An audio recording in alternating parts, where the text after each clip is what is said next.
PlayStation fans are terrified of losing. This is a realization that I've come to recently, but it speaks to something that has been going on in the community for years now. When you look at PlayStation fans' disposition to the brand nowadays, it is filled with pessimism to a level where it is almost baffling and ironic, like to the extreme level of it. Because when you have been a part of the PlayStation community, you've been a part of the dominant gaming community for decades now, basically. Nintendo, they certainly have the right to be held up there. Absolutely. I'll give them the respect that they deserve, but they don't make the kind of products that I enjoy. Xbox, though, Xbox is the interesting one. Because you see, what I appreciate about Xbox fans is that they always have this hope and this optimism for what Microsoft will deliver. Unfortunately, that hope and optimism is often undergirded by a lot of delusion, which prevents them from admitting when Microsoft doesn't deliver in a way that makes it hard to kind of sign on to them. But still, they have this fervent hope and just belief in the brand and what the brand will achieve. PlayStation fans in this day and age are the exact opposite of that.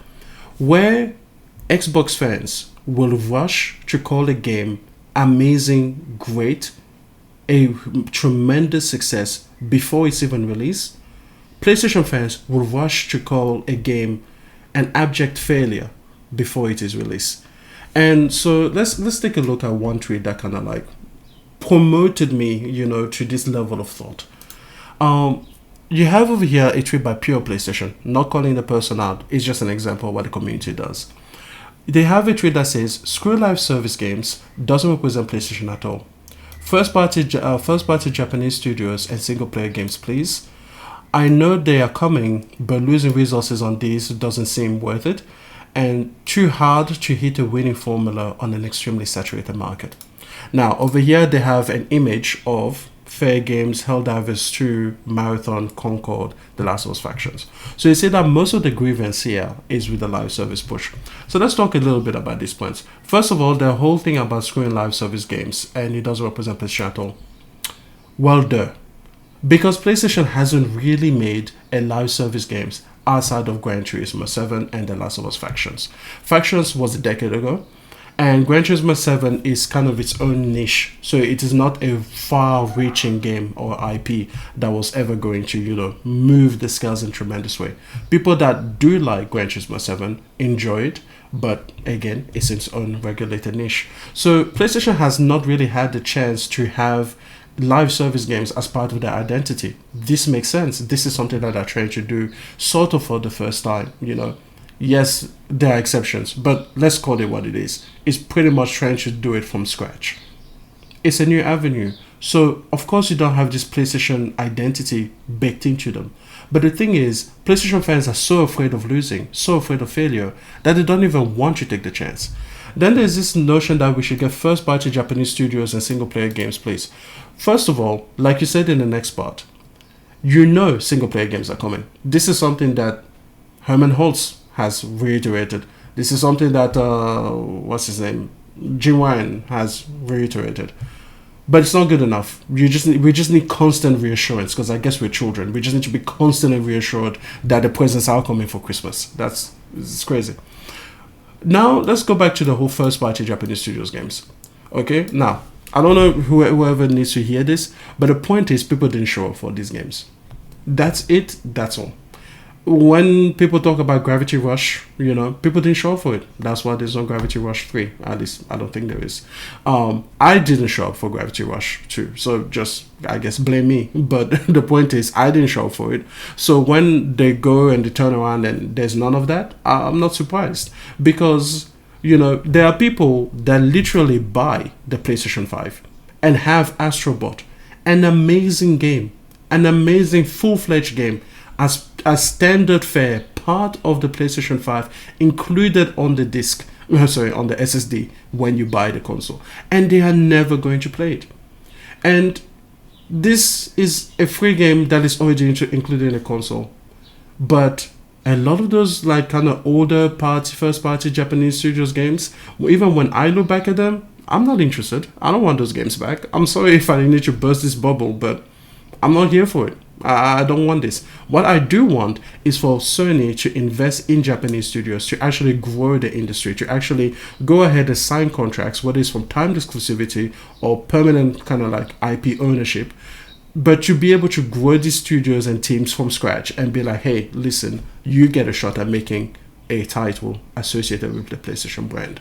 There are many indie developers, especially in Japan, that will be a great fit for providing those uniquely Japanese, kind of experiences that we should totally take a part of.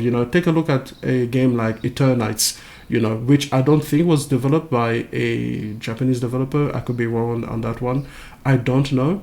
But the point is, it got upheld, it got to be shown at a state of play or a PlayStation showcase, and it's amazing when little stories like that get to happen. So I would like more of that. Okay, I would like more Sony second party deals and everything like that, because the truth is this: PlayStation fans have bragged for years about exclusives, and Xbox fans have recently started bragging about their acquisitions.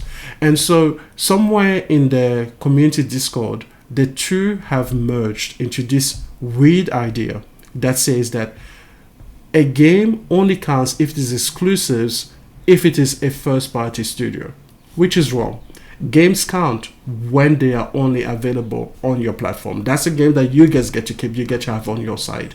When a person says, why am I buying a PlayStation, and they name things like Final Fantasy, that counts. Square Enix doesn't have to be bought by Sony for that to be a valuable addition to the PlayStation experience if you choose to partake in it. Like that is the thing that counts. If Xbox goes out there and makes second party deals, that counts. Like, just you get to keep it, you get to have it on your box, you get to say it's not on that other console, that counts for you. That's it. When Bayonetta is, released by Nintendo exclusively, that counts. It counts just as much as, a Mario. When Pokemon is released only on the Nintendo, that counts. So this idea that we need to have first-party Japanese studios, no, I don't want Sony to buy Japanese studios. I don't actually want them to buy many studios at all. I want them to just create deals and literally grow the industry by letting these people also find, avenues and opportunities with other platforms, so they are not just tied down to what PlayStation wants to do. Anyways, this idea that we're going to be losing resources on live service games, even though Sony has come out and literally said that is not true. They are increasing the pie all around. Single player games developers will get more of a budget, and it's just that a larger budget is going to go to live service games. Because let's face it, live service games need it. Live service games can have a content funnel that is far more demanding than single player games ever do, because they need to constantly be updated. And then finally, this last point, where it's too hard to hit a winning formula. First of all, uber pessimistic. This again speaks to the fear underlaying it all, and that's what I want to highlight today. PlayStation fans are terrified of losing. They experienced a big loss in the PS3 era. They experienced another loss that was just as impactful, even though it was a shorter time frame, with the PlayStation Network hack in 2011, and they never want to go back to those times. But they have become so... Again, it's almost like the immune system has become weaker for not having had a loss in ages, that they are just so terrified that they're going to get sick again and they're going to get another loss. But in any case, too hard to hit a winning formula. First, super pessimistic. Second, in the comments, they later explain that, we're talking about tremendous successes to a level of, an Apex Legends, a PUBG, a Fortnite, a Genshin Impact. And I just find that weird because, number one, for the most part, Fortnite was on the Epic Games, which was, kind of like a well-established studio. But PUBG kind of came out of nowhere. Genshin Impact kind of came out of nowhere, even though, they mostly just copied it and, Zelda Breath of the Wild, whatever, unoriginal. But hey, who am I to speak? But the point is, these unknown studios were able to find a winning formula, but somehow studios that you uphold to be the best in the world, you refuse to give them the opportunity to try. That's a little bit weird. And second, here's the other thing. I don't necessarily want Sony's live service games to be as impactful or to be as popular. Let's go with popular. To be as popular as Fortnite. Because when you look at Fortnite, it requires like not just a village, but almost like a whole nation of people to keep it up and to keep it going. When you look at Destiny, look at how much turmoil there is in the Destiny community. Sometimes they love it, sometimes they hate it. Sometimes the cadence of content is great, other times it's dry and it's a drought and it's everything like that. It takes a lot to make a live service at that level happen. What I would like to see is actually something closer to what The Last of Us Factions was, which is it's something that hits a niche that is loved within that niche, but isn't necessarily like getting 10 million concurrent players. You know what I mean? I would love that just spread out across 5 or 6 different experiences, from PlayStation. Maybe I can have my Gran Turismo for my racing niche. Maybe I can have my Last of Us Factions for my third-person, over-the-shoulder, multiplayer shooting game. Maybe I can have a Marathon for a first-party game. Maybe I can have a Fair Games for the trash bin, probably. I don't know. I don't think this game is going to go anywhere. Like, I don't know what it is, but I don't feel good about this one. And then there's that pessimism I was talking about. But no, genuinely, that trailer was bad. So that's not on me. That's on them. They are the ones that showed that trailer. And Helldivers 2 for a co-op game. Like, that just seems like, okay, that's what I personally want. We have Ghost of Tsushima Legends, which, again, it kind of has this samurai high fantasy kind of thing going on. And it's like, could we get those? Could we get those multiplayer experiences?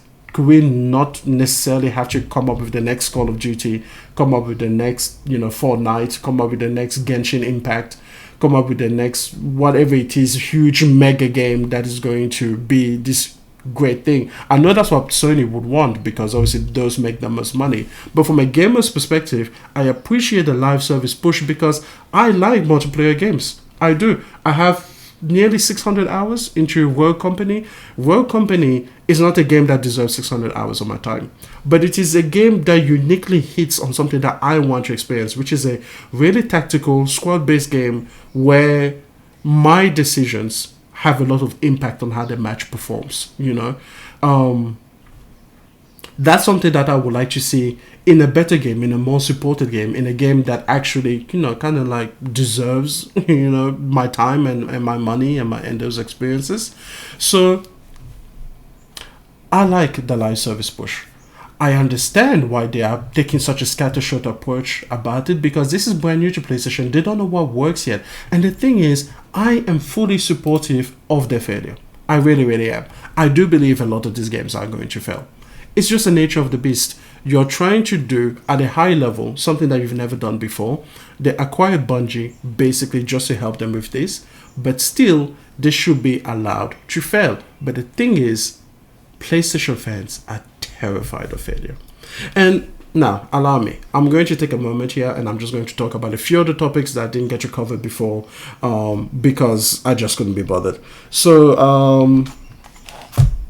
let's talk about Jim Ryan retiring. Jim Ryan's retiring. That's it. That's all. He gave a reason for it. He basically said, hey, I'm old. I'm rich now. And I don't want to be flying all over the place. I want to spend time with my family or whatnot. Or I just want to sit on the couch and, do nothing. Good for him. I hope that in 30 years, when I am, 60-ish years of age, that I also can just put my feet up and retire and be able to, live off of millions that I've made. I truly wish that, that would be nice for me. But, of course, because of the fear, it has to feed into other narratives. Because it's not good enough that a man is old and he's tired and he's already rich. So who cares? No, it has to be something else. It has to be signaling the downfall of PlayStation. It has to be this narrative or this narrative or that narrative or that narrative combined into, this whole fear. It is undergirded by this fear that somehow it's all crumble. The building is toppling down. And so, let's talk about some of those fears. Number one is the fear that Sony isn't making single player games, which we all know that's not true. Number two is the fear that Sony, for some reason, has bet wrong, even though by every metric they are more successful than they've ever been. Jim Ryan, whether you like him or not, he's not there to be likable for you. Like, he's not there to talk to you. He's there to get results, and his results are impeccable across the board. Remember when people say that the PlayStation VR 2 was too expensive and why was it not wireless and everything like that? Then it's one of the best selling accessories. Remember when they said the PlayStation Edge was too expensive and they only had 2 buttons, not 4 back buttons, and it was going to be this, or it was going to be that, too expensive for people, and it is the best selling premium controller. Remember the PlayStation Portal, which I was particularly harsh about, but that's because I didn't know that 90% of you guys with handhelds basically just play either at home or on location when you are already on your vacation and barely ever during transit, you know. So there's an addressable market that I wasn't aware of that they were. So they get to take the W on that and I get to take the L because I thought it was a stupid product. And for me, for my life, it still is a stupid product. But there's an addressable market out there of people that literally will just use their handheld, whether it has native capability or not, just at home, just in another room, or on the couch when their partner is using the TV for something else. You know, that's it.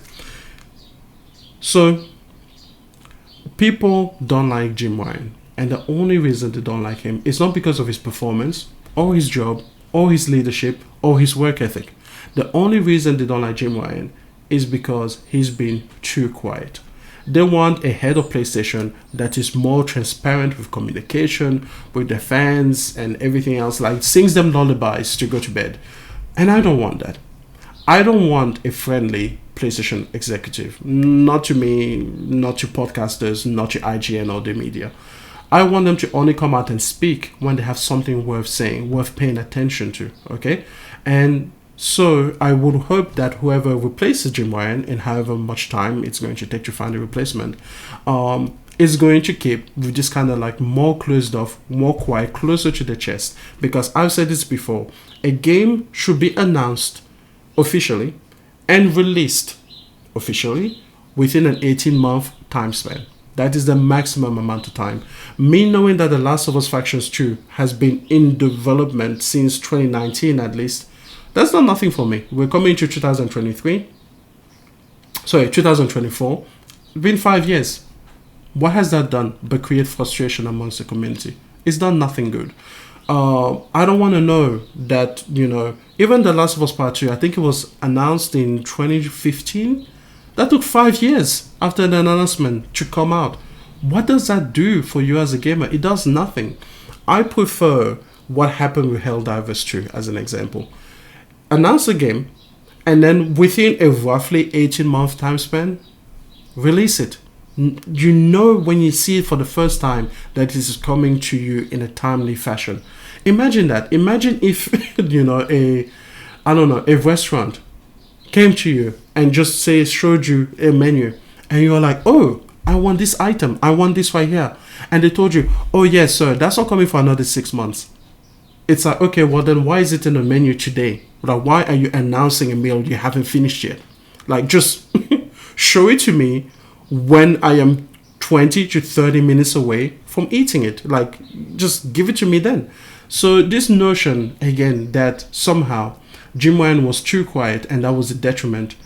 I will say this, the only downside of him having been so quiet, having resided over a PlayStation that was so quiet, is that it opened the gateway to this infantile journalism in the games industry that constantly needs to be distracted, you know, by something. They constantly need noise and distraction, whether that's a showcase, whether that's a state of play, whether that's a blog announcement, whether that's a podcast reading, whether those are the those ABK trials. They constantly need this constant reinforcement, and so they've created this infantile mentality within the PlayStation fan base to constantly need this reaffirmation, because the thing is, they're so deathly scared of failure that they constantly need to be reassured that failure is not happening. No, these games are coming. These live service games will be good and they will be interesting. And it's like, no, I don't want the Phil Spencer equivalent on PlayStation side. I don't like Phil Spencer. Bless his soul, but he goes out there and he talks too much. He's always talking, always apologizing, always telling you that it's coming. I don't want that. I don't want to go back to 2016 when they had, their PlayStation experience and the PlayStation this and the PlayStation that. Why? I couldn't partake in that. Yes, you guys in America, you guys got to go to PlayStation experience. I'm happy for you. I really am. But for me, who lives on the other side of the world, like most PlayStation gamers are not in America, that doesn't do anything for us. It really doesn't. I want showcases, I want state of plays, and I want everything else to be showed when it is time to show them, when you have something worthy of showing. That's it, that's all. And in between, I am perfectly happy with the silence. Don't change that. Please do not change that. But at the same time, what's the downside? When you're silent, you allow this pessimism to fester in the community. And you know what? That's just something that the community will have to handle. And that's it. That's all. I don't want Phil Spencer on PlayStation. I don't want Phil Spencer's equivalent on PlayStation. I don't want a PlayStation that shows me games that are 2, 3, 4, 5 years away. Hellblade 2 was announced in 2019. Where is it? What has that done for the Xbox community? Nothing. Let these games come out, but also let them be announced closer to when they are coming out.